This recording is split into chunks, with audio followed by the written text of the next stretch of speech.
Welcome in next class. तो पूरी class में हम लोग हाइब्रिडाइजेशन संकरण का अवधारणा को देख रहे थे। तो ये बताया गया था आपको कि कोई परमाणु जैसे कार्बन रहता है, उसका वास्तविक संयोजकता यानी रियल वैलेंसी कितना होता है, उसका स्पष्टीकरण करने के लिए ये संयोजकता बॉर्न सिद्धांत द्वारा संकरण का सहारा लिया गया। तो जैसे कार्बन के अंतिम कोश में यानी अंतिम कोश में पी कोश में 2 इलेक्ट्रॉन होते हैं, 2 अयुग्मित इलेक्ट्रॉन होते हैं। तो इसमें केवल 2 ही बॉन्ड होना चाहिए, 2 बॉन्ड बनना चाहिए, ऐसा पहले माना जा रहा था। लेकिन संकरण के आधार पर ये इमेजिनेशन की जाती है यानी कल्पना की जाती है कि एक इलेक्ट्रॉन यहाँ से छलांग लगाया जाता है, उत्तेजित हो जाता है, यहाँ चला जाता है और इस प्रकार 4 अयुग्मित इलेक्ट्रॉन हो जाते हैं। और 4 अयुग्मित इलेक्ट्रॉन होने के उपरांत इसमें 4 कोई हाइड्रोजन जो है या अन्य परमाणु आसानी से अतिव्यापन कर सकते हैं। दूसरा कि अतिव्यापन के लिए 4 हाइड्रोजन आएंगे, यानी अतिव्यापन के लिए 4 हाइड्रोजन आएंगे। तो उस दौरान जो है इन 4 की ऊर्जा आकृति अलग अलग होती है। ये S का गोलाकार और ये P का डम्बेलाकार होती है। आकार और ऊर्जा जो अलग अलग होती है, S की ऊर्जा कम होती है और P की ऊर्जा अधिक रहती है। तो 4 हाइड्रोजन में से कौन किसके साथ जुड़ेगा यह स्पष्ट नहीं हो पाता। ये इसके साथ जुड़ेगा कि ये वाला इसके साथ जुड़ेगा, कि कौन कम ऊर्जा वाला के साथ जुड़ेगा और कौन अधिक ऊर्जा वाला के साथ जुड़ेगा, इसका स्पष्टीकरण नहीं हो पाता है। इसलिए ये चारों क्या होते हैं, परस्पर मिल जाते हैं, यानी परस्पर मिल जाते हैं और अपनी ऊर्जाओं का पुनर्वितरण कर लेते हैं, रीडिस्ट्रीब्यूशन कर लेते हैं, ऊर्जाओं का फिर से बंटवारा कर लेते हैं। समान पहले चारों आपस में मिक्स हो जाते हैं और चारों का ऊर्जा कितना होता है फिर बराबर भागों में बंटवारा कर लेते हैं और चारों मिक्स होकर अलग अलग ऊर्जा आकृति वाले रहते हैं। आकृति भी अलग अलग रहता है। तो बंटवारा के पश्चात यानी पुनर्वितरण के पश्चात समान आकृति वाले कक्षकों में परिवर्तित हो जाते हैं। तो इस घटना को ऊर्जा पुनर्वितरण की इस घटना को संकरण कहा जाता है। तो संकरण घटना जो याद रखिए ना, जैसे कार्बन का 1s2 यानी 1s2 तो ये बाह्यतम कोश में हुआ है, ये 2s और 2p में हुआ है। यानी बाह्यतम कोश के विभिन्न कक्षक क्या होते हैं, परस्पर मिल जाते हैं और अपनी ऊर्जाओं का पुनर्वितरण कर लेते हैं और अपनी ऊर्जाओं का पुनर्वितरण कर समान ऊर्जा और आकृति वाले नए कक्षक में बदल जाते हैं।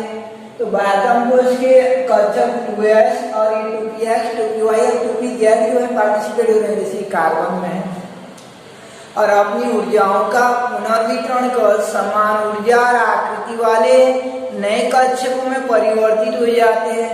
तो ऊर्जा पुनर्वितरण की इस घटना को संकरण हाइब्रिडाइजेशन कहा जाता है। संकरण क्या हो जाता है आपका कि परमाणु के बाह्यतम कोश के विभिन्न कक्षक परस्पर मिलकर अपनी ऊर्जाओं का पुनर्वितरण कर समान ऊर्जा और आकृति वाले नए कक्षक में परिवर्तित हो जाते हैं। ऊर्जा पुनर्वितरण की इस घटना को संकरण कहते हैं। परमाणु के बाह्यतम कोश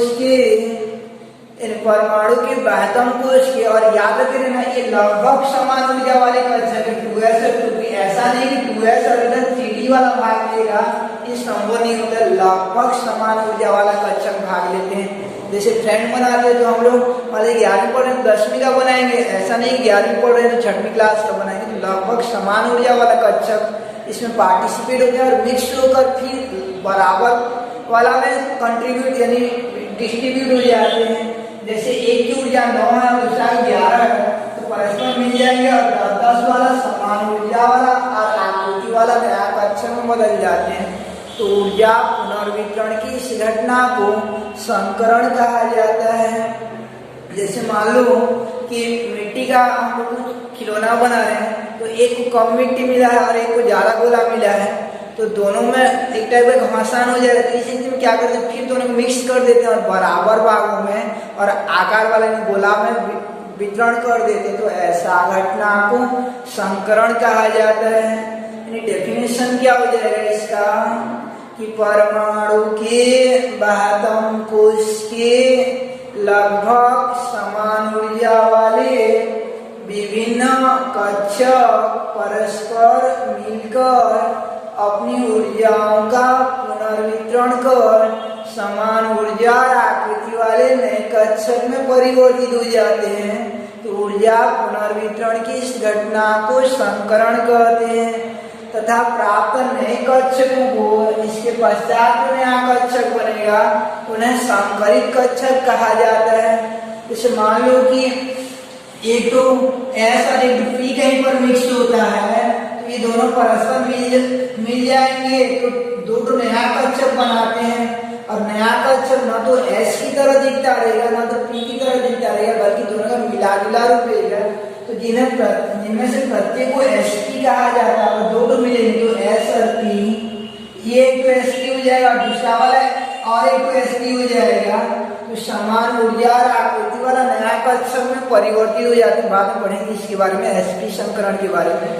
तो ऊर्जा पुनर्वितरण का ऐसा घटना को संकरण कहते हैं कि परस्पर मिल जाते हैं और अपनी ऊर्जाओं का पुनर्वितरण कर देते हैं और पुनर्वितरण के पश्चात नया कक्षक जो बनता है उनकी ऊर्जा और आकृति समान रहता है। तो ऊर्जा पुनर्वितरण की इस घटना को संकरण कहते हैं तथा प्राप्त नए कक्षकों को संकरित कक्षक कहते हैं कि परमाणु के बाह्यतम कोश के लगभग समान ऊर्जा वाले विभिन्न कक्षक परस्पर मिलकर अपनी ऊर्जाओं का पुनर्वितरण कर समान ऊर्जा और आकृति वाले नए कक्षक बनाते हैं। तो ऊर्जा पुनर्वितरण की इस घटना को संकरण कहते हैं तथा प्राप्त नए कक्षकों को संकरित कक्षक कहते हैं। तो ये घटना आपका संकरण का हाइब्रिडाइजेशन का संकरण का डेफिनेशन यानी परिभाषा क्या हो जाएगा आपका कि परमाणु के बाह्यतम कोश के लगभग समान ऊर्जा वाले विभिन्न कक्षक परस्पर मिलकर अपनी ऊर्जाओं का पुनर्वितरण कर समान ऊर्जा और आकृति वाले नए कक्षक बनाते हैं। तो ऊर्जा पुनर्वितरण की यह घटना संकरण कहलाती है तथा प्राप्त नए कक्षकों को संकरित कक्षक कहते हैं। तो कुछ बात देखना हमको संकरण के प्रकार तो याद रखना सहसंयोजी यौगिकों में 6 प्रकार का संकरण पाया जाता है। तो डेफिनेशन क्या था आपका हाइब्रिडाइजेशन का कि परमाणु के बाह्यतम कोश के लगभग समान ऊर्जा वाले कक्षक परस्पर मिलकर अपनी ऊर्जाओं का पुनर्वितरण कर समान ऊर्जा और आकृति वाले नए कक्षक बनाते हैं। तो ऊर्जा पुनर्वितरण की यह घटना संकरण कहलाती है। यानी ऊर्जा पुनर्वितरण की यह घटना संकरण कहलाती है। तो संकरण के संदर्भ में थोड़ा सा हाइब्रिडाइजेशन के संदर्भ में ये याद रखे रहना इसमें केवल बाह्यतम कोश के ही कक्षक भाग लेते हैं। यानी सामान्यतः बाह्यतम कोश के ही कक्षक भाग लेते हैं सहसंयोजी यौगिकों में। और इसमें जो है यानी चारों जो मिल जाए यानी बाह्यतम कोश के कक्षक जो मिल जाते हैं और मिलकर समान ऊर्जा और आकृति वाले नए कक्षक में बदल जाते हैं। तो नए कक्षक में बदलने की यह घटना को संकरण कहा जाए संकरण कहते हैं। जैसे कि हम लोग जाते हैं जन्माष्टमी करने तो उस दौरान जन्माष्टमी करने के लिए जाते हैं तो उसी स्थिति में सब जो अलग अलग प्रकार का प्रसाद को पकड़ के गए रहते हैं कि कोई जो केला पकड़ के गया रहेगा, कोई जो है सेव पकड़ के गया रहेगा, कोई जो है लाई पकड़ के गया रहेगा।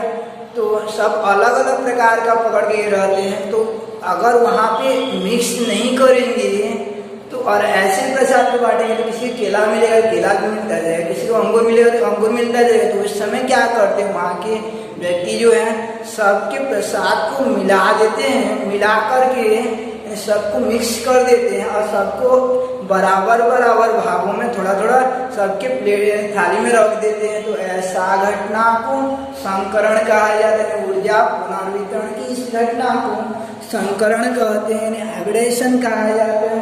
जैसे हम लोग यानी टिफिन लाते हैं तो उस समय जो है हमारे दोस्त यानी फ्रेंड लोग जो अलग अलग प्रकार के सब्जी लाए रहते हैं, सबका अलग अलग रहता है। तो उस समय हम लोग क्या करते हैं, सबको जो है मिक्स कर देते हैं और मिक्स करके फिर बराबर बराबर भागों में बांट देंगे। तो यह घटना क्या कहलाता है, संकरण कहलाता है।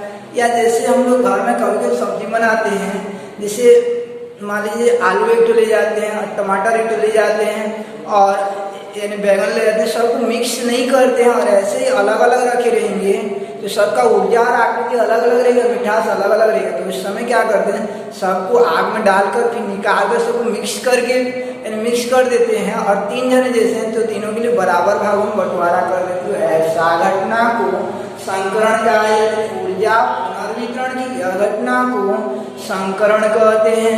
कि परिभाषा में इसका हो जाएगा आपका कि परमाणु के बाह्यतम कोश के लगभग समान ऊर्जा वाले कक्षक परस्पर मिलकर अपनी ऊर्जाओं का पुनर्वितरण कर समान ऊर्जा और आकृति वाले नए कक्षक बनाते हैं।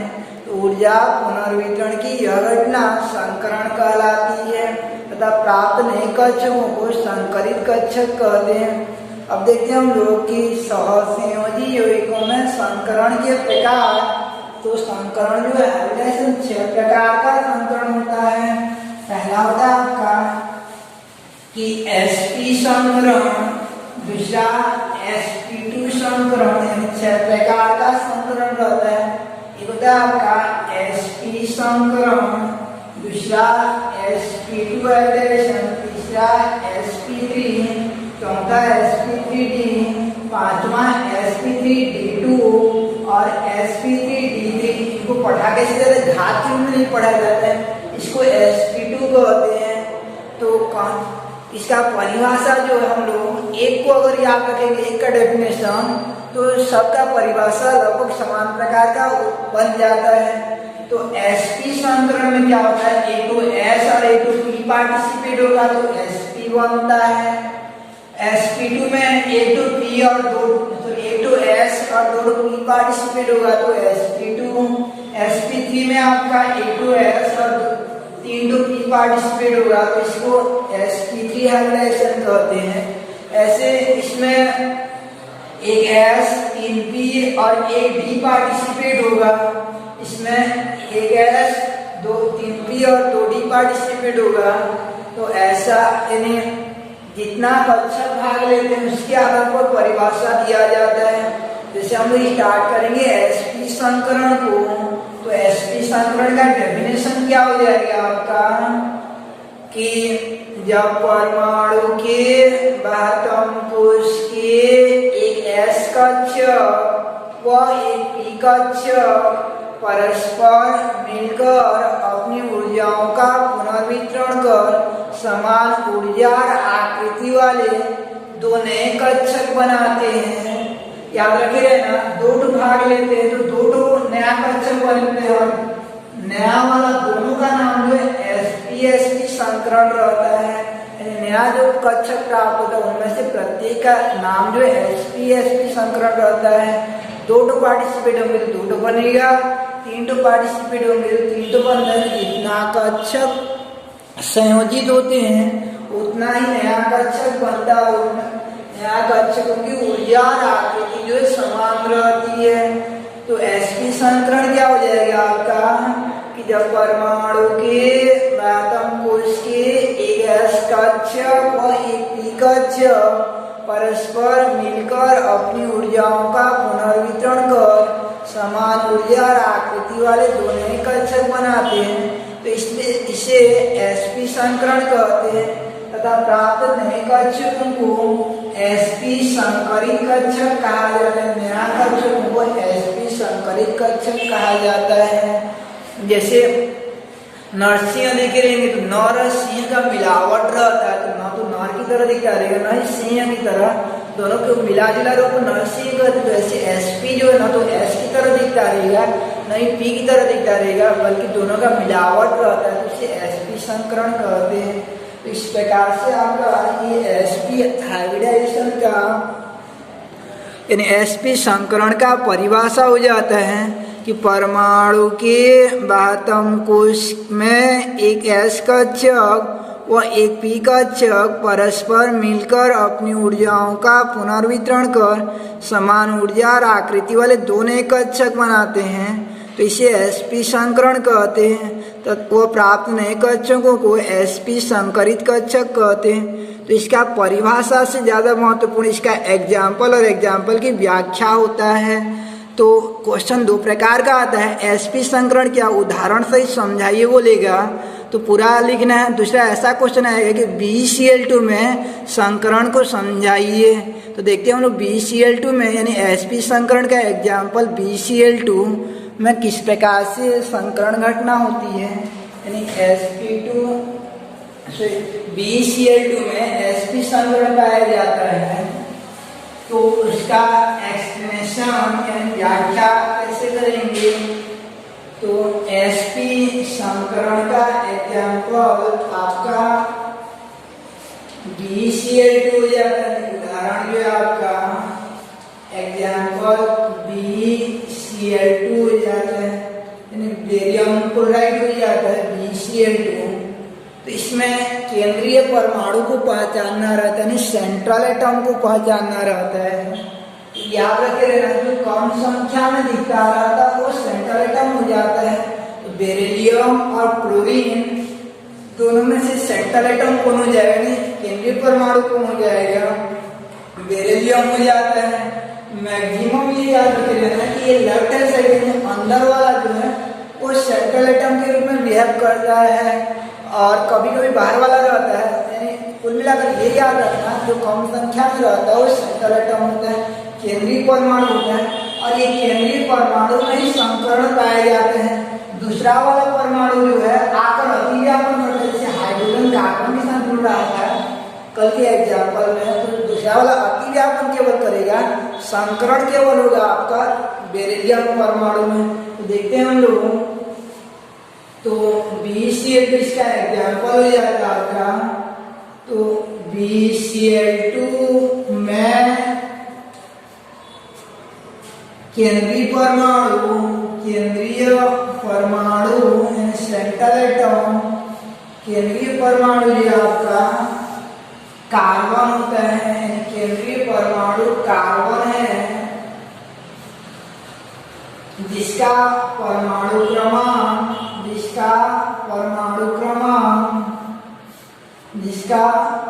क्रमांक जो है यानी 4 है, 4 होता है, तथा इलेक्ट्रॉनिक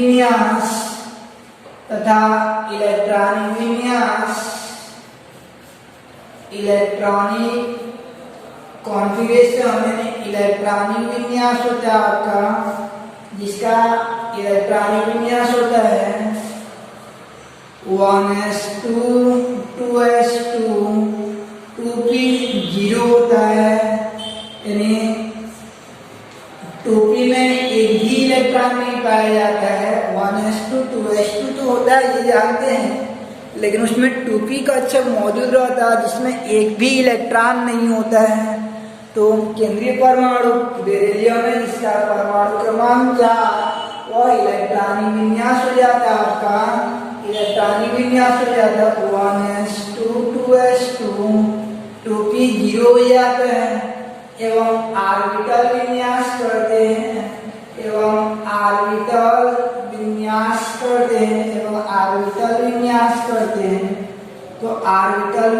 जो है वो 4 अवस्थाओं में किया जाता है। पहला काम क्या रहता है, जब भी कोई संकरण का एग्जाम्पल हम लोग बनाते रहेंगे तो पहला काम जो है उसका केंद्रीय परमाणु को पहचानना है। उसके बाद जो है केंद्रीय परमाणु को पहचानने के पश्चात उसका परमाणु क्रमांक तथा इलेक्ट्रॉनिक विन्यास लिखना है। और इलेक्ट्रॉनिक विन्यास लिखने के उपरांत जो है उसका ऑर्बिटल विन्यास करना है। तो ऑर्बिटल विन्यास 4 अवस्थाओं में करते हैं। पहला सामान्य अवस्था में करते हैं, यानी ग्राउंड स्टेट में किया जाता है सामान्य अवस्था। तो याद रखे रहना, संकरण में केवल ये 72 कोष की ही कक्षक पार्टिसिपेट होते हैं। हाइब्रिडाइजेशन में यानी संकरण घटना में केवल 72 कोष के ही कक्षक भाग लेते हैं, इसलिए संकरण में केवल 72 कोष के कक्षक भाग लेते हैं। इसलिए ऑर्बिटल विन्यास भी केवल आउटर सेल का किया जाता है, यानी 72 कोष का करते हैं। 72 कोष क्या होता है, 2s ऑर्बिटल है 2 और 2p ऑर्बिटल है, यानी 2p के 3 ऑर्बिटल हैं, ये 2s और ये 2px, 2py और 2pz, ये 3 ऑर्बिटल हैं। तो इसमें ये देखना हमको, ये 2s, 2px, 2py और 2pz में से इसमें इलेक्ट्रॉन कितना है। तो ये 2s में 2 इलेक्ट्रॉन है, ये 2s में आपका 2 इलेक्ट्रॉन है और 2p में एक भी इलेक्ट्रॉन नहीं है। तो ये तीनों वैकेंट रहेगा, ये तीनों जो खाली रहता है बेरिलियम का 2p का अच्छा जो खाली रहता है यानी रिक्त रहता है। तो इस सामान्य अवस्था में इसका इलेक्ट्रॉनिक ऑर्बिटल कॉन्फ़िगरेशन हो जाता है, ऑर्बिटल विन्यास हो जाता है नॉर्मल स्टेज में। कि दूसरा क्या जाता है, उत्तेजित अवस्था किया जाता है, यानी उत्तेजित अवस्था करते हैं। सेकेंड स्टेज जो है इसका एक्साइटेशन स्टेज किया जाता है, उत्तेजित अवस्था करते हैं। तो उत्तेजित अवस्था करते हैं, दूसरा अवस्था जो है यानी एक्साइटेशन स्टेज करते हैं। तो इसमें उत्तेजित अवस्था में ये देखा जाता है कि मेहमान जो है कितने आ रहे हैं। जैसे केंद्रीय परमाणु बेरिलियम के साथ कितना परमाणु जुड़ रहे हैं, 2 क्लोरीन जुड़ रहे हैं, 2 Cl जुड़ रहे हैं। तो हमको 2 अयुग्मित इलेक्ट्रॉन चाहिए ताकि दोनों के साथ जो है दोनों अयुग्मित इलेक्ट्रॉन के साथ इस दोनों Cl जो है आकर अतिव्यापन कर सके, Cl जो जुड़ सके। तो 2 हमको अयुग्मित इलेक्ट्रॉन चाहिए। जैसे 2 जने मेहमान आ रहे हैं, कुर्सी कितना के चाहिए रहेगी आपके पास 2 तो लेकिन हमारे पास जो है ये दोनों कुर्सी एक साथ हैं और कोई भी अकेला वाला कुर्सी नहीं है, इलेक्ट्रॉन नहीं है अयुग्मित वाला। दूसरा अवस्था में क्या किया जाता है, उत्तेजित अवस्था किया जाता है और उत्तेजित अवस्था से एक इलेक्ट्रॉन उत्तेजित होकर ये 2p कक्षक में चला जाता है, 2px कक्षक में चला जाता है। मान लीजिए यहाँ पर आ जाता तो उत्तेजित होकर यहाँ आता और ये दोनों में एक रहता तो उत्तेजित होकर यहाँ भी आता। तो उत्तेजित अवस्था में क्या किया जाता है कि जो पेयर वाले इलेक्ट्रॉन रहते हैं, जोड़ा वाला इलेक्ट्रॉन रहते हैं, उनको एक्साइटेशन करके उत्तेजित करके आगे क्यों ले लिया जाता है, ये उत्तेजित अवस्था हो जाता है।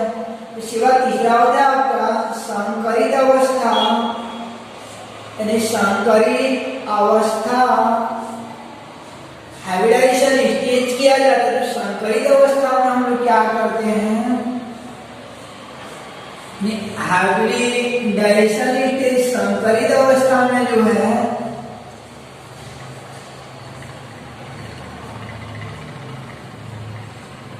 कि संकरित अवस्था में ये देखा जाता है कितना कक्षक अयुग्मित वाला चाहिए, समान ऊर्जा और आकृति वाला, यानी कुल मिलाकर कितना मेहमान आ रहे हैं उनको देखा जाता है। तो 2 बेरिलियम जुड़ने, बेरिलियम के साथ 2 क्लोरीन जुड़ने वाले हैं, तो 2 हमको समान ऊर्जा और आकृति वाला कक्षक बनाना है ताकि ये दोनों Cl में है। किसी प्रकार की समस्या का सामना करना ना पड़े कि आप इसके साथ जुड़िए, आप इसके साथ जुड़िए।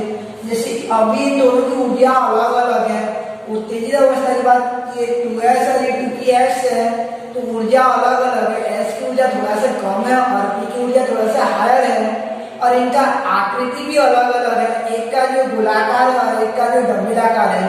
तो ये दोनों जैसे मेहमान आते हैं कहीं पर, जैसे मेहमान जाते हैं तो उस समय दो जने पहुंच गए हैं, तो एक के लिए टेबल रहेगा और एक के लिए कुर्सी रहेगा, दोनों के दोनों क्या खड़े हो जाते हैं, आप बैठिए, तो कोई नहीं बैठता है। तो इस समय घर वाले क्या करते हैं कि समान ऊर्जा वाला व्यवस्था कर लेते हैं। जैसे मेहमान आ रहे हैं, गाड़ी बजना स्टार्ट हो जाता है, वैसे ही बगल वाला घर से मांग करके क्या करते हैं, बराबर वाला घर उसको व्यवस्थित कर लेते हैं। तो ऐसे क्या करते हैं कि दोनों का अच्छा परस्पर मिल जाते हैं, इन दोनों का अच्छा परस्पर मिल जाते हैं और अपनी ऊर्जाओं का रिडिस्ट्रीब्यूशन कर लेते हैं, पुनर्वितरण कर लेते हैं और ऊर्जाओं का पुनर्वितरण कर समान ऊर्जा और आकृति वाला नया कक्षक में परिवर्तित हो जाते हैं, समान ऊर्जा और आकृति वाले नए कक्षक में परिवर्तित हो जाते हैं। ये दोनों मिक्स हो जाते हैं, एक तो S मिक्स होता है और एक तो P मिक्स होता है, और दोनों मिलकर के समान ऊर्जा और आकृति वाला दो नया कक्षक बनाते हैं। दो मिलते हैं तो दो नया कक्षक बनाते हैं, जिनमें से प्रत्येक को sp संकरित कक्षक कहा जाता है, जिनमें से प्रत्येक को sp संकरित कक्षक कहते हैं। उसके बाद अगला स्टेप रहता है आपका, इस संकरित अवस्था के उपरांत जो है अतिव्यापन अवस्था होता है, ओवरलैपिंग स्टेज होता है अतिव्यापन अवस्था। तो अतिव्यापन अवस्था में कि जो मेहमान आ रहे हैं, अब कुर्सी समान प्रकार का हो गया, यानी ये दोनों का ऊर्जा और आकृति समान हो गया। तो अब दोनों क्लोरीन जब अतिव्यापन करने के लिए आते हैं, अब ये दोनों जो है इन दोनों के साथ अतिव्यापन कर लेते हैं। क्लोरीन का जो 2pZ का चल रहा था उसमें एक और इलेक्ट्रॉन पाया जाता है, 3p5 में एक और इलेक्ट्रॉन पाया जाता है 3pZ में। तो वो क्लोरीन क्या करेगा, आकर इसके साथ अतिव्यापन कर लेता है। तो क्लोरीन आकर अपना इलेक्ट्रॉन को इसको देकर अतिव्यापन कर लेता है विपरीत दिशा, विपरीत इलेक्ट्रॉन जो विपरीत चक्र वाले इलेक्ट्रॉन अतिव्यापन करके सहसंयोजी बंध बना लेते हैं। तो एक क्लोरीन जो है इसके साथ अतिव्यापन करता है, दूसरा क्लोरीन इसके साथ अतिव्यापन करता है, और क्लोरीन के इलेक्ट्रॉन को ऐसे डॉट डॉट डॉट द्वारा दर्शाते हैं। क्लोरीन के इलेक्ट्रॉन को डॉट द्वारा दर्शाते हैं और इस प्रकार क्लोरीन क्या है, अतिव्यापन कर लेता है और क्लोरीन और बेरिलियम परमाणु के मध्य जो सहसंयोजी बंध बन जाता है। क्योंकि एक क्लोरीन जो है इसके साथ यानी एक दो कक्षक के साथ केवल एकल बंध द्वारा जुड़ा है, इसलिए यहाँ पे सिग्मा बंध बनता है, और एक क्लोरीन भी इसके साथ एकल बंध द्वारा जुड़ा है, इसलिए यहाँ पे सिग्मा बंध बन जाता है। बेरिलियम की दोनों साइड जो दोनों क्लोरीन जो एकल बंध द्वारा जुड़ते हैं, एक इलेक्ट्रॉन से बंध बनाते हैं, इसलिए जो है दोनों सिग्मा बंध बना लेता है। अब इसका आकृति को देखते हैं, यानी आकृति कैसा होगा, तो शेल यानी आकृति, तो आकृति जो है एक दो S कक्षक पार्टिसिपेट हुआ है और एक दो P कक्षक पार्टिसिपेट हुआ है, यानी दोनों मिल जाते हैं। यानी संकरण घटना में कैसा हुआ है कि एक तो S भाग लिया और एक तो P भाग लिया है, दोनों मिक्स होकर जो है समान ऊर्जा और आकृति वाला दो नया कक्षक बनाते हैं, जिनमें से प्रत्येक को sp कहा जाता है। ये दोनों मिक्स हो जाते हैं और मिक्स होकर मिलकर दो नया कक्षक बनाते हैं, जिनमें से प्रत्येक को sp संकरित कक्षक कहते हैं, जिनमें से प्रत्येक को sp संकरित कक्षक कहते हैं। तो ये दोनों जब मिलते हैं तो नया वाला जो बनता है ना तो पूरा S की तरह दिखता रहेगा, ये पूरा ना तो S की तरह दिखता रहेगा ना तो P की तरह दिखता रहेगा, बल्कि इसको sp कहा जाता है। ये नया वाला जो बना है वो sp हो जाता है, ना तो S की तरह दिखता रहेगा ना तो P की तरह दिखता रहेगा। तो और दो बनता है और एक तो उल्टा दिशा बनता है, ऐसा दोनों कक्षक जो है एक दो कक्षक रहते तो एक दूसरे के साथ 180 एंगल में यानी 180 अंक विपरीत दिशा में आपस में जुड़े रहते हैं दो नया कक्षक जो है, और जिनमें से प्रत्येक का नाम जो है sp संकरित कक्षक हो जाता है। ये बड़ा और ये छोटा, और ये बड़ा और ये छोटा एक एक तो रहते हैं, बड़ा भाग और छोटा एक, और उधर का बड़ा और इधर का छोटा एक कक्षक, दो तो नया sp संकरित कक्षक बनाते हैं। तो इसका आकृति में इधर वाला तो नहीं बनाना है, ये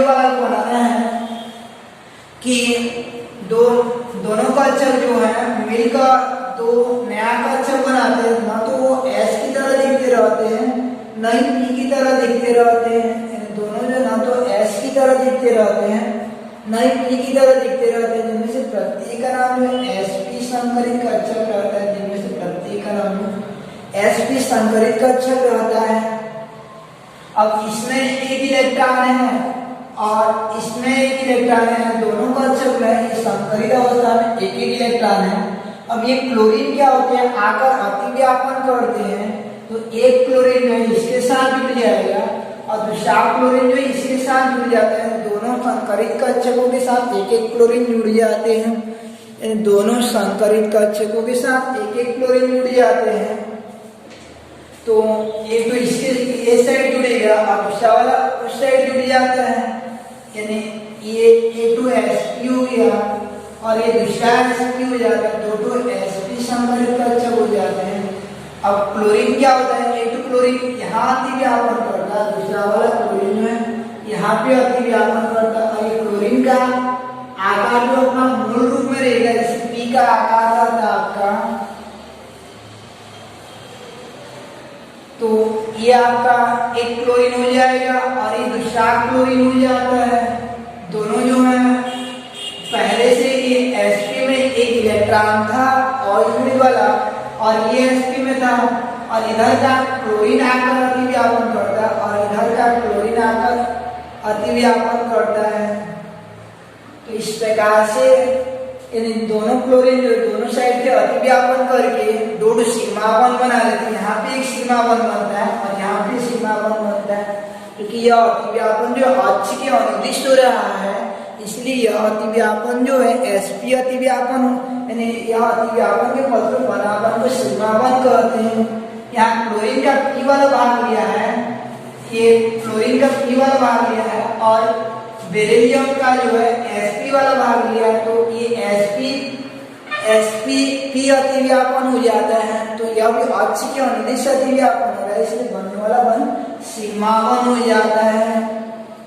और यहाँ पे याद रखे रहना कि दोनों संकरित कक्षक जो है एक दूसरे के साथ 180 एंगल पर जुड़े, यानी एक दूसरे के पूरा एक रेखा के अनुदिश जुड़े हुए हैं। तो दोनों के बीच बनने वाला कोण जो है, दोनों के मध्य बनने वाला कोण जो है, दोनों के मध्य बनने वाला कोण जो है 180 अंश हो जाता है, यानी कोण का मान जो है 180 अंश हो जाता है। अब विशेष में देखते हैं हम लोग, इस प्रकार आपको डायग्राम बनाना है। उसके बाद विशेष में देखते हैं तो आकृति का नाम हो जाता है, यानी आकृति का नाम, तो आकृति का नाम जो है, इस आकृति का नाम पड़ता है आपका, क्योंकि यह एक रेखा के अनुदिश यह आकृति बनता है, एक रेखा के अनुदिश यह आकृति बनता है, इसलिए इस आकृति का नाम जो है एक रेखीय आकृति हो जाता है। यानी आकृति का नाम जो है एक रेखीय लाइनर हो जाता है, आकृति का नाम। उसके बाद वनकोण का मान जो है, वनकोण का मान जो है, वनकोण का मान मिला आपका 180 अंश प्राप्त हुआ है, वनकोण का मान जो है 180 अंश प्राप्त हुआ है।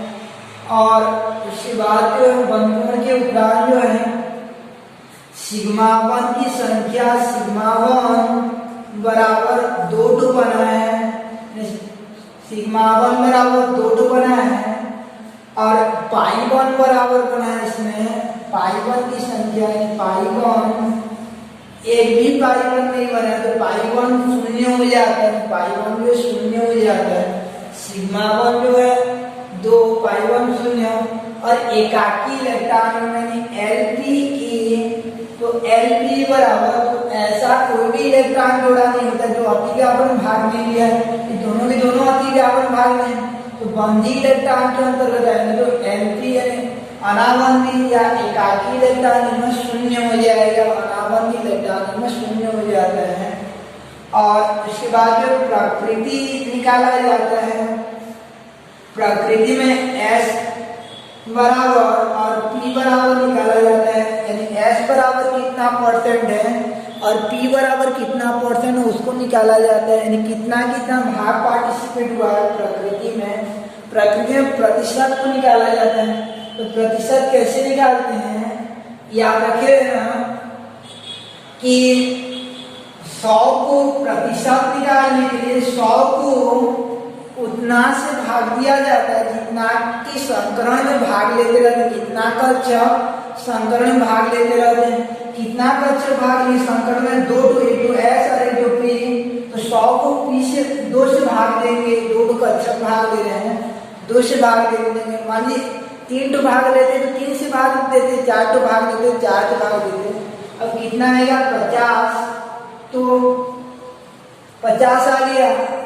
अब क्या करना है कि कौन कौन भाग लिया है, तो एक तो S भाग लिया है तो S का 1 गुणा 50 हो जाएगा, और P का कितना भाग लिया है, P का भी 1 तो भाग लिया है तो P का भी 1 गुणा 50 हो जाता है, यानी एक हिस्सा को पहले निकाला जाता है। तो हिस्सा जो 50 है, अब लेने वाले कितने देने हैं, P S का 1 और P का 1, तो 1 गुणा 50 और P का 1 गुणा 50, तो ये हो जाएगा आपका 50% हो जाता है, यानी 50-50 परसेंटेज हो जाता है।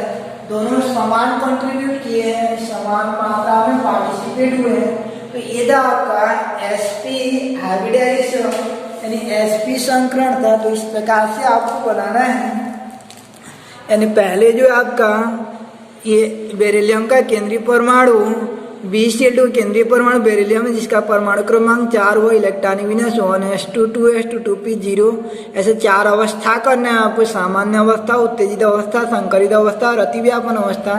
उसके बाद जो है डायग्राम बनाना है, डायग्राम के बाद जो है ये बनकोण और प्रकृति के बारे में लिखना है, यानी प्रकृति के कितना कितना परसेंटेज है, और इसका और एक चित्र भी बनाया जाता है, यानी रेखीय चित्र बना लेते हैं। तो इसके नीचे बनाया जाता है कि तो ये बेरिलियम के साथ इधर एक क्लोरीन जुड़ा है और इधर एक क्लोरीन जुड़ा है, दोनों सिग्मा बॉन्ड द्वारा जुड़े हैं, और बनकोण का मान जो वही 180 अंश हो जाता है, बॉन्ड एंगल का मान 180 अंश हो जाता है। तो इस प्रकार ये था आपका SP संकरण, जिनसे बन पाएगा आप जो है sp2 वाला को ट्राई किए रहना, यानी जिनका बन पाएगा ये sp2 को ट्राई किए रहना। इसमें एक S भाग लेगा और 2 P भाग लेंगे और कुल मिलाकर 3 नया कक्षक बनाएगा। एग्जाम्पल BeCl3 हो जाता है, और डायग्राम के लिए जगह छोड़ दे रहना, बताएंगे नेक्स्ट में।